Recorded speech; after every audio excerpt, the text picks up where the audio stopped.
Hello everyone. तो आज हम लोग पढ़ेंगे मार्केट एंड प्राइसिंग। तो पहला हम लोग का है परफेक्ट कंपटीशन, दूसरा होता है मोनोपोली, तीसरा होता है मोनोपोलिस्टिक कंपटीशन और चौथा होता है ओलिगोपोली। तो आज हम लोग पहले देखेंगे परफेक्ट कंपटीशन। परफेक्ट कंपटीशन में हम लोग का होता है large number of buyer and seller होते हैं, मतलब बड़े बड़े मात्रा में क्रेता और विक्रेता होते हैं। ठीक है। फॉर्म जो होता है वो प्राइस टेकर होता है, क्योंकि ये अपना खुद का प्राइस नहीं बना सकते हैं। मार्केट में अगर 100 रुपया केजी गेहूँ बिकता है तो उतना में ही बेचना होगा दूसरे व्यक्ति को। ठीक है। तो इसलिए इसे फॉर्म प्राइस टेकर होता है, और ये इंडस्ट्री जो होता है वो प्राइस मेकर होता है, क्योंकि पूरी इंडस्ट्री अपने प्रोडक्ट के लिए सप्लाई और डिमांड के इंटरेक्शन के बेस पर इक्विलिब्रियम प्राइस डिसाइड करती है। ठीक है।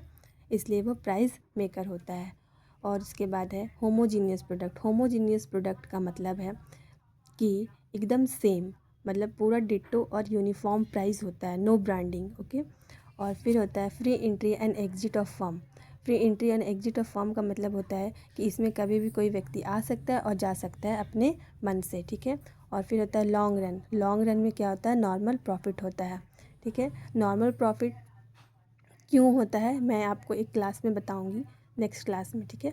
परफेक्ट सब्स्टिट्यूट अवेलेबल होता है क्योंकि जब एक वस्तु गुड्स एंड सर्विस को पूरी तरह से दूसरी वस्तु को बदला जा सकता है बिना उपभोक्ता की संतुष्टि पर कोई फर्क पड़े। ठीक है। तो ये परफेक्ट सब्स्टिट्यूट अवेलेबल होता है। फिर शॉर्ट रन में क्या होता है, सुपर नॉर्मल प्रॉफिट होता है, नॉर्मल प्रॉफिट होता है और लॉस होता है। सुपर नॉर्मल प्रॉफिट लंबे समय से किसी चीज़ के लिए सुपर नॉर्मल प्रॉफिट, किसी को बहुत प्रॉफिट हो रहा है तो वो क्या होता है, कुछ समय के बाद नॉर्मल प्रॉफिट में आ जाता है, और जो लॉस है वो भी कुछ समय के बाद नॉर्मल प्रॉफिट में चला जाता है, या तो यह एग्जिट कर सकता है। ठीक है। तो गाइज हम लोग इतना पढ़ लिए हैं, अब हम लोग नेक्स्ट क्लास में आगे पढ़ेंगे, तो आप लोग को समझ में आया होगा। ठीक है। Okay bye.